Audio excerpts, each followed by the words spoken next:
نسل حیدر سرباز رهبر آماده انقلاب تو عرصه اقتصاد و فرهنگیم.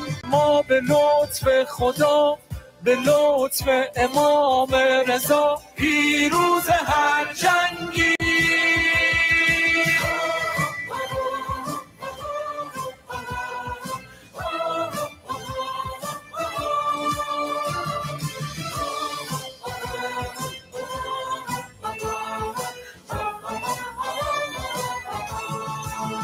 قدم بر می‌داریم برای زاینده رود و هر رود تشنه به عشق سربلندی ایران، ایران که اصل عشقه.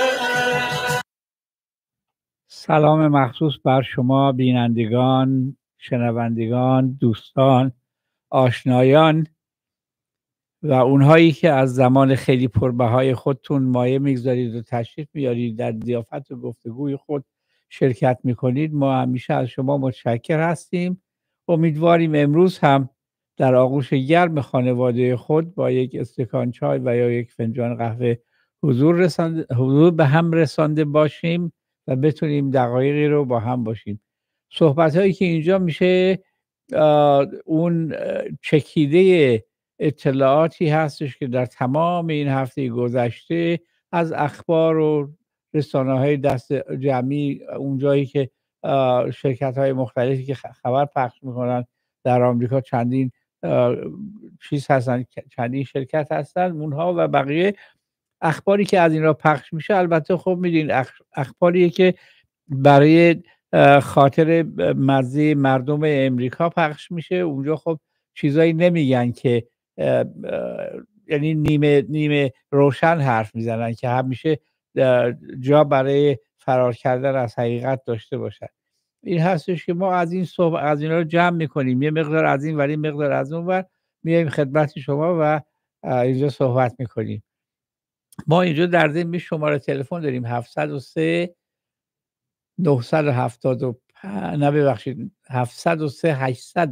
876 97 53. یک تلفن این بغل زنگ میزنه، هر کس زنگ بزنه ما یه نگاه میکنیم، یه پق و پق اینجا میکنه و شماره شما میفته و ما با شما صحبت میکنیم و میتونید هر وقت خواستید با ما تماس بگیرید و فرمایشات خودتون رو بفرمایید. باز دوباره برمیگردیم به وقایعی که خب بالاخره در ایالات متحده امریکا انتخاباتی شد و یک رئیس جمهور جدید که قبلا هم رئیس جمهور بود برای 4 سال دوباره انتخاب شد و ایشون تقریبا اون کابینه خودش رو تقریبا چند صد درصد مثلا چیز کرده. همشون هم اینها افرادی هستن که از یه طبقه نسبتاً جوانی هم هستن، افرادی از زیر 50-60 سالن همشون. این هستش که یه دم خب بالاخره بین اینها هستن افرادی که سرسپرده به اون دشمن اصلی این کره زمین هستن. اونها هم همه زایونیستایی هستن یا صهیونیستایی هستن که بنا به بعضی از نوشته هایی که در امکانا در تورات یا تلمود یا کابالا هست و در انجیل هست چند خط هم بیشتر نیستش، میگن به طبق اون حرف ها ما حتما باید این کارا رو بکنیم و اونجا این جمله گفته میشه که اونهایی که یهود رو یاری میدن الله به اونا یاری خواهد داد، اونایی که یهود رو آزار میدن الله اونا رو سرنگون خواهد کرد. البته این یک ادعایی بیشتر نیست، چون ما میدونیم که قرآن آخرین پیام هایی بودش که از الله سبحانه و تعالی نازل شد و به حضرت محمد صلی الله علیه و آله و سلم رسید و این آیات از طریق جبرائیل نازل شد و حضرت پیغمبر هم اینو با زبان خودشون گفتن، ثبت شد، ضبط شد، نوشته شد، بعدم همش تالیف شد زمان خلیفه سوم عثمان و حضرت علی علیه السلام، ایشون هم اینها رو دید و گفت بله اینا درسته. یعنی این قرآنی که در حال حاضر دست ما هست همون قرآن اون زمان. حالا یه عده خیلی حرفای میزنن که این ورش کجه اون ورش فلانه، اینا همش حرفه، ولی حقیقت در دست مردم هست. و در این کتاب هیچ وقت الله سبحانه و تعالی همچین صحبتی نکردن و همیشه هم از جالب اینجا هست از اول قرآن تا آخر قرآن اینقدر راجع به این بنی اسرائیل صحبت میشه که توی راجع به هیچ قوم دیگه ای صحبت نمیشه. حالا چرا؟ برید و ببینید بپرسید که چرا، که هنوزه تمام دنیا اسیر دست این قوم شده و این افرادی که دین حضرت موسی رو برداشتن و عوضش کردن، یه چیزای دیگه بهش اضافه کردن و یه چیزی از خود من در آوردید از توش در آوردن. دیز حضرت موسی معلوم هست چی بود، 10 فرمان داشت حضرت موسی علیه السلام و ایشون اومدن و گفتن این کارو نکنید اون کارو نکنید. اینا هم همه فرمانهایی بود که الله سبحانه و تعالی به ایشون داده بود، یعنی چیزی نبودش که حضرت موسی از خودش در بیاره. این هستش که در این زمان که در حال حاضر هست 2024 میلادی، تاریخ میلادی اینجا که به تاریخ ما میشه 1403 و امروز هم 29 آبان هست فکر میکنم. بله 29 ببینم، بله 29 آبانه و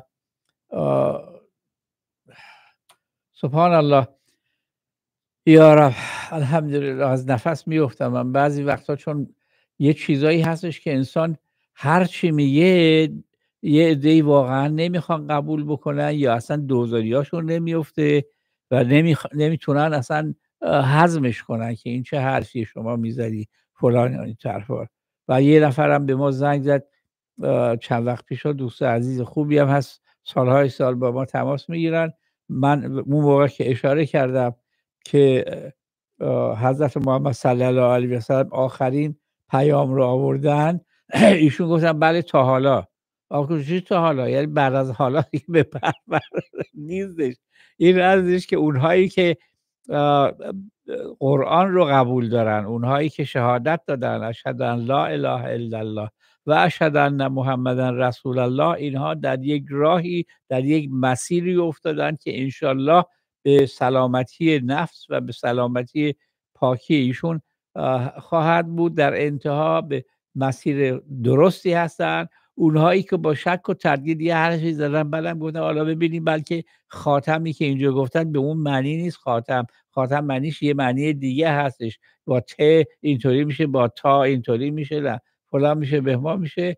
ولی که کاملا قرآن اشاره میکنه در آخرین پیامی که میاد الله میفرمان کامل کردم پیاممو به شما ای ایها الناس. ناس ما هستیم دیگه، ما وجودهایی که هستی مخلوق الله هستیم. ای مخلوق، من الله میفرمان، خالق میفرمان در امروز ما کامل کردیم پیاممون رو به شما و از نظر ما دین اسلام هست و برگشت شما به طرف ما خواهد بود و همین دیگه. یعنی تمام یعنی پرونده بسته شده.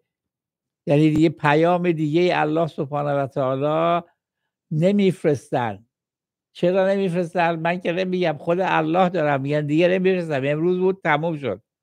حالا شما میتونید یه چیزای دیگه پیدا کنید از خودتون، از این ور از اون ور، بگید این شخص خواب دید این چیز بود، این یکی خواب دید. خب هر کس هر خوابی میخواد ببینه، ولی اصل قضیه، اساسنامه بشریت قرآنه. اساسنامه بشریت قرآنه. غیر از قرآن هیچ کتاب دیگه نیست که اینقدر کامل باشه. از اون بسم الله اول و نون ناسش برید بگیرید بخونید، در بین دستهای شما هستین قرآن، بتونید ازش استفاده کنید، بتونید چیزی که ازش کم دارید از یکی بپرسید، با خودتون چیز کنید، بفهمید، سعی کنید درک کنید این قرآن رو. البته خب خیلی صحبت ها میگن که اینطور بوده اونطور بوده فلان بوده. خب اینا همش ما نمیگیم حرف هست، ولی خب بالاخره یه ده از جاشون بلند میشن و میگن بله من اینطوری بلدم، من اونطوری بلدم، آقای داد بیداد. بعدم که میبینید بله خیلی چیز سریع فستشون در میره، دیگه باریک در چیزشون نیستش. حالا الله سبحانه و تعالی خودشون فرمودن که این قرآن وحی الله هست و اگر شما فکر میکنید نیست، بلدید بیارید جمله های شبیه این وردارید بیارید ببینیم چیه. یکی هم ورداشته گفته خب یکی کاری نداره، من اینطوری میگم. خب آقا اینطوری که رجل قرآن رو ببین 114 سوره هست، 114 سوره 1000 خورده جمله هست. شما میتونی یه هم چیزی رو بیاری وقتی به هم برد باشه، به هم وصل باشه همه چیزش. انشالله خیر باشه. اجازه بفرمایید ما یه چند لحظه بریم و برگردیم باز دوباره خدمت شما باشیم. بسم الله الرحمن الرحیم.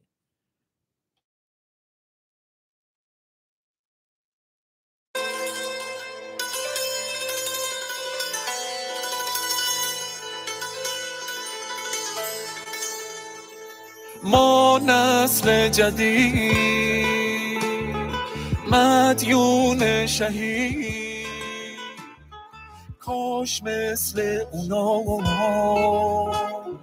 باشیم رو سفید، باشیم رو سفید. ما ملت شهادتی، ما ملت امام حسینی، مرد این میدان ما هستیم. علم بر می‌داریم وطن مثل شهید، تا ابد ما به پات میمونیم. اعتماد نابودی کامل فساد، اتحاد لازمه هموطن برای اصلاح روش، دوری از تنش. اتحاد لازمه، اتحاد لازمه. تو جون و تن ای وطن، برا دفاع ازت شد لباسم کفن. ای وطن به عشق پرچمت میخونیم مرد و زن. ای ایران ای میهن و وطن، ای به عشق اسما کفن بتن. دور است و باز مکر دشمنان، تا ظهور صاحب الزمان.